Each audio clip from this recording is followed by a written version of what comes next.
Hello बच्चों,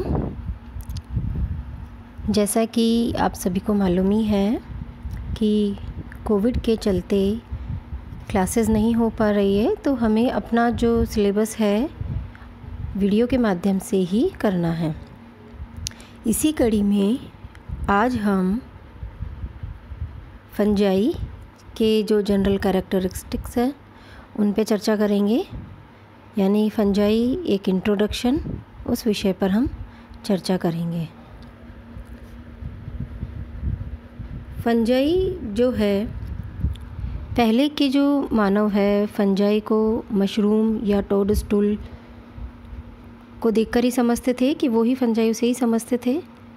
और ये क्योंकि सॉइल में उगते थे तो इन्हें ही पादप कहा जाता था, तो इन्हें पादप भी कहा जाता था क्योंकि ये सॉइल में उगे हुए, मृदा पर उगे हुए थे, तो इनको प्लांट्स कहते थे। और इनके अध्ययन को माइकोलॉजी कहा जाता है।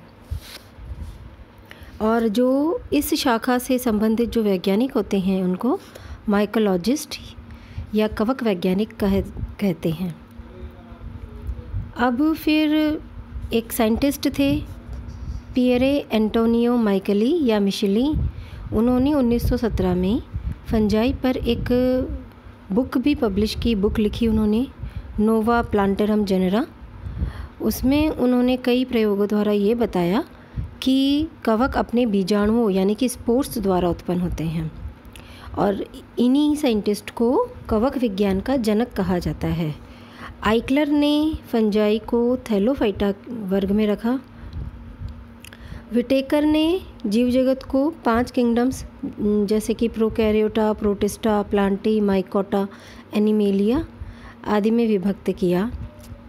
ये जो फंजाई है, कवक या फंजाई, ये सजीवों का एक ग्रुप है, यूकैरियोटिक है। और इसके सदस्य के जो स्वरूप, व्यवहार है और जीवन चक्र है, इतनी भिन्नता होती है, इतनी अधिक भिन्नता होती है कि इसको एक निश्चित हम रूप से हम परिभाषित भी करते हैं तो बहुत कठिन है। वैसे इसको कहा जाता है कि कवक वह पर्णहरित रहित असंवहनी पादप या अक्लोरोफिलस नॉन वस्कुलर प्लांट है जिनको प्रजनन यानी कि रिप्रोडक्शन एवं वेजिटेटिव स्ट्रक्चर के आधार पर बैक्टीरिया व माइसिटोजोआ के अलावा शैवाल या उच्च पादपों के मान्य समूह में नहीं रख सकते हैं। एलेक्सोपोलस एवं मिम्स ने 1917 में के अनुसार यूकैरियोटिक स्पोर बेयरिंग अक्लोरोफिलस ऑर्गेनिज्म है जो लैंगिक तथा अलैंगिक प्रजनन करते हैं। लैंगिक यानी सेक्सुअल एंड एसेक्सुअल प्रजनन करते हैं। इनकी कायिक संरचनाओं में कोशिका भित्ति यानी सेल वॉल जो है मेन काइटिन या सेल्यूलोज या दोनों ही पदार्थ से युक्त होती है, दोनों की ही बनी होती है। हम इसकी कुछ विशेषताएं भी देखेंगे कि वैसे ये कॉस्मोपॉलिटन है यानी कि सर्वव्यापी है, सभी जगह पाए जाते हैं। और ये उन सभी स्थानों पर अधिकतया पाए जाते हैं जहाँ पे कार्बनिक पदार्थ जैसे कि जीवित अमृत दोनों एवं नमी जहाँ पर हो वहीं पे ये पाए जाते हैं।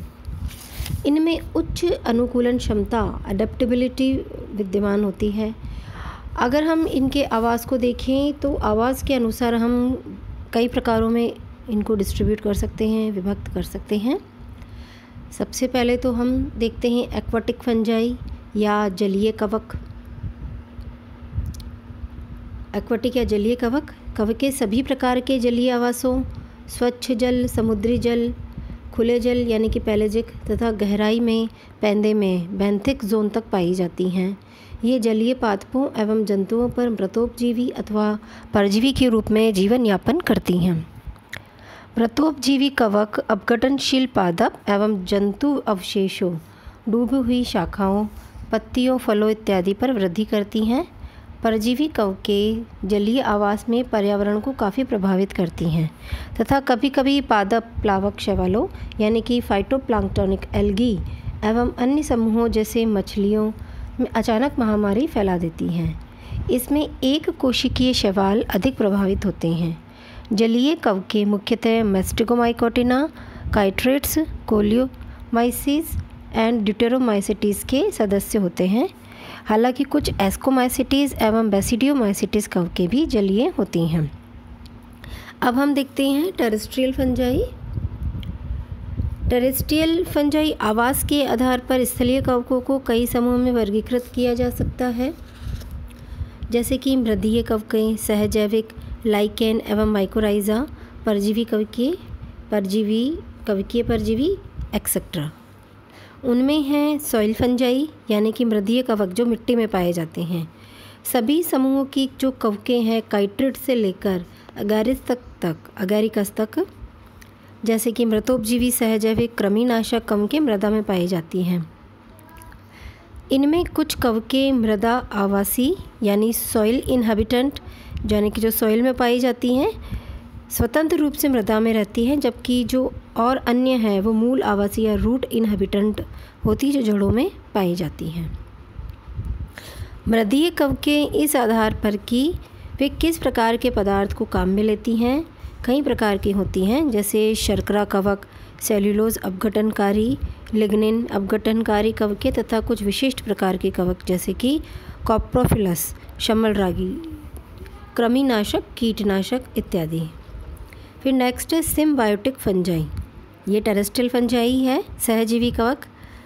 कुछ कवकें नॉर्मली जैसे कि एस्कोमाइसिटीज़ के सदस्य शैवालों के साथ मिलकर सहजीवी संबंध बनाती हैं। इन्हें लाइकेन कहते हैं, जैसा कि आप सबने सुना ही होगा। लाइकेन नाम हम शुरुआत से पढ़ते हुए आ रहे हैं लाइकेन के बारे में, जो फंजाई और एल्गी का सहजीवी संबंध है, सिम्बायोटिक ऑर्गेनिज्म है दोनों।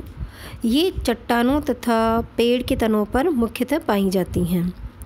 कवकें एक अन्य प्रकार का सहजीवी संबंध बनाती है जो उच्च पादपों जैसे कि अवृतबीजी, कॉनिफर्स, टेरिडोफाइट्स एंड ब्रायोफाइट्स में पाया जाता है। इन्हें माइकोराइजा कहते हैं। फिर नेक्स्ट है फंगल पैरासाइट्स यानी कि परजीवी कवक, जो कि टेरेस्ट्रियल फंजाई को डिनोट करते हैं। कई प्रकार की कवकें पादप, जंतुओं एवं मनुष्यों में रोग फैलाती हैं। कीट एवं कंड जैसे रोग हमें जैसे मालूम ही है, तो ऐसी ये कवकें रोग फैलाती हैं। फिर फंगल हाइपर पैरासाइट यानी कि कवकीय परजीवी।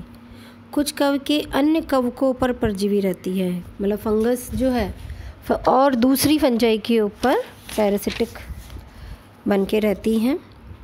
इसका एग्जाम्पल है एम्पेलोमाइसिस क्विस्कैलिस, चूर्णिलासिता रोग फैलाने वाले कवकों पर, तथा एंडरल्यूका कैरिसिस कई कीट रोग फैलाने वाली कवकों पर परजीवी होती हैं। फिर है फंजाई इन एटमॉस्फेयर यानी कि वायु में उपस्थित कवकें। वायु कवकों का स्थान जो आवास स्थान नहीं है, लेकिन इनके जो बीजाणु हैं वो वायु द्वारा प्रकीर्णित होते हैं। ये वायुमंडल में 10 किलोमीटर ऊंचाई तक पाए जाते हैं। तो बच्चों ये तो थे इनकी मतलब कैसे कैसे ये पाए जाते हैं। आवाज़ के आधार पर हमने देखा कि किस तरीके से पाए जाते हैं। और अब हम देखते हैं कि इनका थैलस ऑर्गेनाइजेशन यानी कि सुखाय संगठन, इनकी बॉडी कैसी होती है। कवक का पादप सुखाय यानी कि थैलस कहलाता है। थैलस आप समझते होंगे, जो कि एक सरल वृद्धि अवस्था होती है जिसका एक्चुअल में जो रूट तने, मूल एवं पत्तियों में विभेदन नहीं होता है, उसको हम थैलस कहते हैं। तो सत्य कवकों में जो मुख्यतः 2 प्रकार के सुखाय पाए जाते हैं। एक तो नॉन माइसीलियल थैलस यानी कि कवकजाल रहित सुखाय, और दूसरा है कवकजाल युक्त सुखाय माइसीलियल थैलस। तो सबसे पहले हम देखते हैं नॉन माइसीलियल थैलस, जिस कवकजाल रहित, जिसमें माइसीलियम नहीं बनता है। कुछ सदस्यों में, जैसे कि आप स्लाइड में इसमें देख सकते हैं, विभिन्न प्रकार बताए गए हैं। विभिन्न प्रकार के सुखाय, एक कोशिकीय, आभासी कवकजाल, संकोशिकीय यानी कि सिनोसिटिक कवकजाल, पटियुक्त कवकजाल, पटि यानी सेप्टेट, जो डिवाइडेशन जिसमें रहता है थैलस में। तो कुछ सदस्यों में जो सुखाय है वो नग्न जीव द्रव्य यानी कि प्लाज्मोडियम के रूप में होता है, जैसे कि श्लेष्म फफूंदियाँ, स्लाइम मोल्ड्स, कुछ सरल कवकों जैसे कि ईस्ट एस्कोमाइकोटिना और चल बीजाणु युक्त जूस पोरिक कवक मास्टिकोमाइकोटिना में सुकाए सत्य कोशिका भित्ति युक्त एक कोशिका यानी कि यूनिसेल्यूलर होता है, जिसकी आकृति गोल, अंडाकार, नलाकार अथवा अनियमित होती है। ऑलपीडियम इसका एग्जाम्पल है। और कुछ सदस्य जैसे कि ईस्ट में एक कोशिकीय सुकाय से एक या अधिक छोटे बर्ड्स यानी कि मुकुलन आउटग्रोथ के रूप में, उभार के रूप में पैदा होते हैं। मुकुलन की क्रिया काफ़ी तेज होती है, जिसके कारण ईस्ट कोशिकाओं की श्रृंखला या चेन सी बन जाती है, जिसे आभासी कवक जाल या स्यूडोमाइसीलियम कहते हैं। वो आभासी कवक जाल एकदम से सत्य कवक जाल नहीं होता है। कुछ तंतुनुमा फिलामेंटस कवकों में भी आभासी कवक जाल का बनना पाया जाता है, जैसे कि म्यूकोरेलिस के सदस्य में शर्करा की अधिक सांद्रता में। तो आप डायग्राम में देख भी सकते हैं, नॉन माइसीलियल यूनिसेल्यूलर, सूडोमाइसीलियम, सीनोसिटिक में बहुत सारे एक ही कोशिका में बिना डिवाइडेशन के बहुत सारे केंद्रक आपको दिखाई दे रहे होंगे।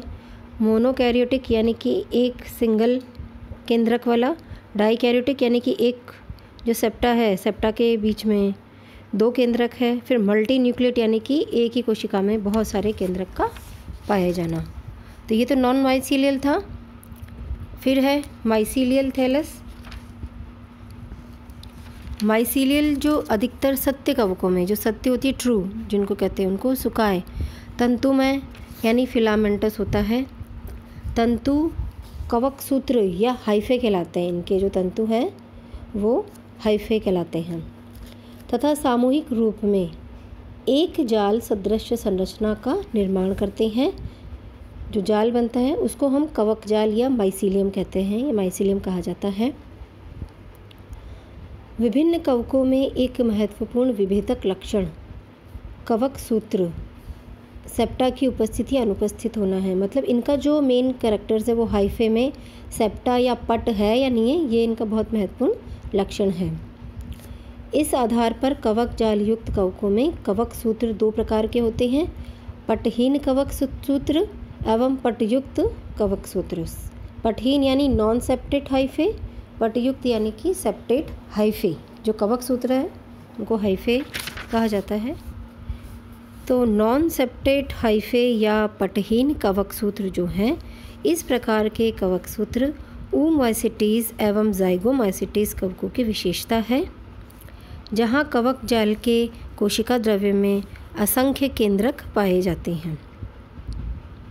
जैसा कि आप इस चित्र में देख सकते हैं, इसको संकोशिक जो है सीनोसिटिक कवक जाल अवस्था कहते हैं। इनमें पट नहीं पाए जाते हैं यानी सेप्टा नहीं होते हैं, तथा पट का निर्माण इनमें प्रजनन अंगों के परिवर्धन के समय होता है, जो कि जनन अंग को शेष शुकाय से परिसीमित करता है। एलोमाइसिस नामक कवक में आभासी पट यानी कि सूडोसेप्टा पाए जाते हैं। फिर है सेप्टेट हाइफे पटयुक्त कवक सूत्र। इस प्रकार के कवक सूत्र एस्कोमाइसिटीज एंड बेसिडियोमाइसिटीज एवं ड्यूटेरोमाइसिटीज की मुख्य विशेषता है, जहाँ कवक सूत्र हमेशा सेप्टेट होते हैं। पटों के कारण कवक सूत्र कई खंडों में बंट जाता है। प्रत्येक खंड में एक, दो या अनेक केंद्रक उपस्थित होते हैं। और ये जो पट होते हैं यानी कि सेप्टा होते हैं, इनके पार्टीशन होते हैं, दो प्रकार के होते हैं, primary septa and adventitious septa. Primary septa यानी कि प्राथमिक पट, एस्कोमाइसिटीज, बेसिडियोमाइसिटीज एवं उनकी लैंगिक अवस्थाओं में ये पट सत्य समसूत्री यानी कि माइटोटिक एवं मियोटिक अर्धसूत्री केंद्रक विभाजन के समय बनते हैं और पुत्री केंद्रकों को विभाजित करते हैं। फिर है अपस्थानिक पट एडवेंटेशियस सेप्टा। ये पट निम्न कवक जैसे कि मैस्टिकोमाइकोटिना एवं जाइगोमाइकोटिना में पाए जाते हैं। ये पट सत्य समसूत्री विभाजन अथवा अर्धसूत्री विभाजन के अभाव में बनते हैं, जो कि जंतु में कोशिका द्रव्य के एक जगह से दूसरी जगह जगह विशेष पर इसकी सांद्रता में परिवर्तन के पश्चात उत्पन्न होते हैं। तो बच्चों, ये तो थे फंजाई के जनरल। इस कड़ी में आगे की वीडियो में इसी टॉपिक को हम आगे बढ़ाएंगे। आगे इसमें जो किस प्रकार के सेप्टा है, टाइप्स ऑफ सेप्टा, इसकी जो हाइफे है, हाइफल स्ट्रक्चर, उनको डिस्कस करेंगे। ओके, थैंक यू बच्चों।